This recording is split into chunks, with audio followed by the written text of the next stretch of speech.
Iran और UAE के बीच कुछ बड़ा होने वाला है। कम से कम हाल के घटनाक्रम और सामने आई रिपोर्टें यही संकेत देती हैं। खाड़ी क्षेत्र में बढ़ते तनाव के बीच एक ऐसे ड्रोन हमले की चर्चा तेज हो गई जिसने परमाणु सुरक्षा और क्षेत्रीय स्थिरता को लेकर नए सवाल खड़े कर दिए हैं। हालांकि अभी तक कई दावे आधिकारिक तौर पर साबित नहीं हुए, लेकिन इस पूरे घटनाक्रम ने खाड़ी में एक नई बहस को छेड़ दिया। और क्या खाड़ी क्षेत्र अब खतरनाक सैन्य टकराव के अगले चरण में प्रवेश कर रहा है, विशेष तौर पर प्रमुख तौर पर परमाणु से जुड़े मसले पर।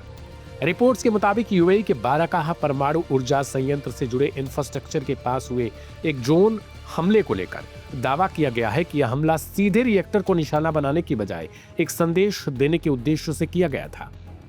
ड्रोन हमले के बाद आग लगने की सूचना मिली थी और यह आग जनरेटर में लगी। कुछ मीडिया रिपोर्ट्स में सूत्रों के हवाले से कहा गया कि हमलावर यह दिखाना चाहते थे या यह संदेश देना चाहते थे कि महत्वपूर्ण ऊर्जा और परमाणु ढांचे तक पहुंच संभव है। हालांकि यूएई ने अब तक सार्वजनिक रूप से किसी देश या समूह को जिम्मेदार नहीं ठहराया और सिर्फ इतना कहा कि जांच जारी है। इसके साथ ही यह भी कहा गया कि ड्रोन देश की पश्चिमी सीमा की दिशा से आए थे। इस हिसाब से पश्चिम में सऊदी अरब भी स्थित है और दूसरा खाड़ी के इन देशों पर हमेशा घात लगाए बैठे यमन के हूती। शुरुआती संकेत थे कि हमले ईरान की ओर से हो सकते हैं। हालांकि यूएई ने सीधे किसी देश पर आरोप नहीं लगाया, लेकिन सिर्फ इतना कहा कि जांच जारी है। यही वजह है कि इस हमले को सिर्फ एक सुरक्षा घटना के तौर पर नहीं बल्कि रणनीतिक चेतावनी की तरह देखा जा रहा है। बाराकाहा प्लांट यूएई के ऊर्जा ढांचे का अहम हिस्सा माना जाता है। देश की पूरी बिजली सप्लाई का करीब 25% हिस्सा यही प्लांट पूरी करता है। ऐसे में अगर महत्वपूर्ण इंफ्रास्ट्रक्चर पर खतरे की आशंका बढ़ती है तो उसका असर सिर्फ यूएई तक सीमित नहीं रहेगा बल्कि पूरे खाड़ी क्षेत्र की ऊर्जा आपूर्ति और वैश्विक तेल बाजार पर पड़ सकता है। इसी बीच कुछ रिपोर्ट्स में यह भी दावा सामने आया कि क्षेत्रीय तनाव के पीछे पुरानी भू राजनीतिक समीकरण और अमेरिका ईरान संघर्ष की छाया मौजूद हो सकती है, लेकिन इन दावों की स्वतंत्र तौर पर पुष्टि नहीं हो पाई है। विशेषज्ञों का मानना है कि मौजूदा हालात में गलत आकलन या सीमित हमले भी बड़े क्षेत्रीय संकट का कारण बन सकते हैं। यूएई ने साफ कहा है वह अपनी संप्रभुता, सुरक्षा और महत्वपूर्ण ढांचे की रक्षा के लिए सैन्य, कानूनी और कूटनीतिक सभी विकल्प सुरक्षित रखता है। यानी अगर जांच में किसी जिम्मेदार पक्ष की पहचान होती है तो प्रतिक्रिया की संभावना से इनकार नहीं किया जा सकता। सबसे बड़ा सवाल अब यही उठता है कि खाड़ी में बढ़ती ड्रोन रणनीति भविष्य के संघर्षों का नया चेहरा बन चुकी है। क्या ऊर्जा ढांचे और परमाणु परिसरों के आसपास बढ़ता तनाव दुनिया को नए सुरक्षा संकट की ओर ले जा रहा है या फिर सिर्फ दबाव बनाने की एक रणनीति है? फिलहाल एक बात तो साफ है, मिडिल ईस्ट में बढ़ते तनाव का असर सिर्फ सीमाओं तक नहीं रहता। तेल, व्यापार, ऊर्जा और वैश्विक अर्थव्यवस्था सब इससे प्रभावित होते हैं। इसलिए खाड़ी क्षेत्र की हर नई घटना अब पूरी दुनिया की नई चिंता बनती जा रही है।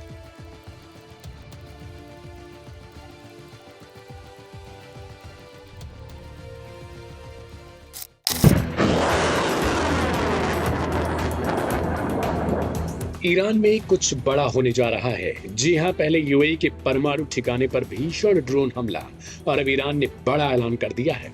और यह ऐलान किसी और ने नहीं बल्कि खबर है कि आईआरजीसी ने किया है। हिंदुस्तान टाइम्स की एक रिपोर्ट की माने तो खाड़ी का मामला परमाणु ठिकानों के आसपास धमाकों और न्यूक्लियर प्लांट तक पहुंचती आग तक जा पहुंचा है। सवाल उठने लगे कि क्या ईरान और यूएई के बीच चल रहा तनाव अब एक नए और ज्यादा खतरनाक दौर में दाखिल हो चुका है, क्योंकि एक तरफ यूएई के बाराकाहा न्यूक्लियर प्लांट के पास ड्रोन हमले की खबर सामने आती है और दूसरी तरफ कुछ ही घंटों बाद ईरान खुद अपने लोगों को चेतावनी भेजता है कि इस्फहान के कई इलाकों में धमाकों की आवाज सुनाई दे सकती है। क्या यह सिर्फ मात्र एक संयोग है या फिर दोनों घटनाओं के बीच कोई बड़ा संदेश छिपा है? लोगों को सुरक्षित ठिकानों पर रहने के संकेत दिए गए हैं। रिपोर्ट्स के मुताबिक ईरान ने 17 मई को इस्फहान प्रांत के कुछ हिस्सों में रहने वाले लोगों को पहले से अलर्ट कर दिया कि वहां धमाकों जैसी आवाजें सुनाई दे सकती हैं। ईरानी रिवॉल्यूशनरी गार्ड कॉर्प्स यानी आईआरजीसी का दावा है कि ये कंट्रोल्ड एमिनिशन एक्सप्लोजन है, यानी पहले से तय गोला बारूद निष्क्रिय करने या विस्फोटक सामग्री हटाने की प्रक्रिया। फार्स न्यूज एजेंसी के हवाले से कहा गया कि ये योजनाबद्ध गतिविधियां हैं, कोई नया हमला या आपात स्थिति नहीं है। लेकिन सवाल इसलिए उठ रहे हैं क्योंकि ये चेतावनी उस वक्त आई है जब खाड़ी क्षेत्र में तनाव अपने चरम पर जा पहुंचा है। ईरान ने साफ किया है कि नस्राबाद और मेह जैसे इलाकों में ये गतिविधियां कम से कम 18 मई तक जारी रह सकती हैं। लेकिन दुनिया की नजर इस्फहान पर इसलिए टिक जाती है क्योंकि यही इलाका ईरान के सबसे संवेदनशील परमाणु ढांचे से जुड़ा माना जाता है और जब भी इस्फहान में धमाकों की खबर आती है, अंतर्राष्ट्रीय सुरक्षा एजेंसियां तुरंत सतर्क हो जाती हैं, क्योंकि अतीत में यही क्षेत्र ड्रोन घटनाओं, कथित तोड़फोड़ और सुरक्षा अलर्ट से जुड़ चुका है। अब जरा दूसरी तस्वीर भी देखिए। यूएई में बाराकाह न्यूक्लियर प्लांट से जुड़ी घटना। अधिकारियों के मुताबिक ड्रोन हमले के बाद प्लांट से जुड़े एक इलेक्ट्रिकल जनरेटर में आग लग गई। घटना अल धफरा इलाके में हुई और कहा गया कि प्रभावित हिस्सा न्यूक्लियर प्लांट के मुख्य संरक्षित क्षेत्र से बाहर था। अबू धाबी प्रशासन ने दावा किया है कि कोई घायल नहीं हुआ, रेडिएशन स्तर सामान्य रहे और न्यूक्लियर सेफ्टी सिस्टम तक कोई खतरा नहीं पहुंचा। लेकिन यहाँ सबसे बड़ा सवाल ये है, अगर नुकसान सीमित था तो फिर इस घटना ने दुनिया भर में चिंता क्यों बढ़ाई?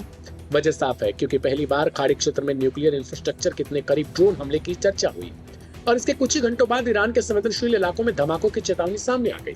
यानी दोनों घटनाओं का समय कई सवाल खड़े कर रहा है। कुछ विश्लेषकों का कहना है कि ईरान की ओर से इस्फहान में कंट्रोल ब्लास्ट की सार्वजनिक घोषणा सिर्फ लोगों को शांत रखने के लिए नहीं, बल्कि विरोधियों को संदेश देने की कोशिश भी हो सकती है।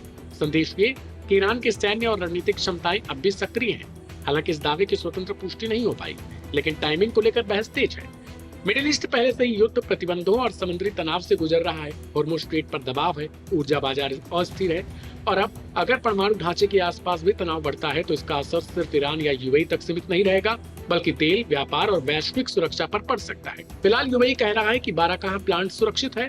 ईरान कह रहा है कि इस्फहान के धमाके योजनाबद्ध थे, लेकिन दोनों घटनाओं ने एक बात जरूर साफ कर दी कि खाड़ी में जंग अब सिर्फ सीमाओं पर नहीं, बल्कि संवेदनशील इंफ्रास्ट्रक्चर और रणनीतिक संदेशों के स्तर पर भी लड़ी जा रही है। और यही वजह है कि दुनिया की नजर अब इस्फहान और अबू धाबी दोनों पर टिकी है।